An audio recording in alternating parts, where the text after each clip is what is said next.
My speech will start in 3, 2, 1. Good morning, fellow debaters and churches.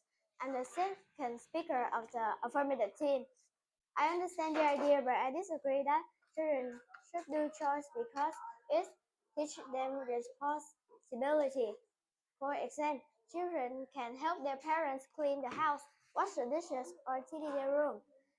These chores help children how to take care of themselves and their family.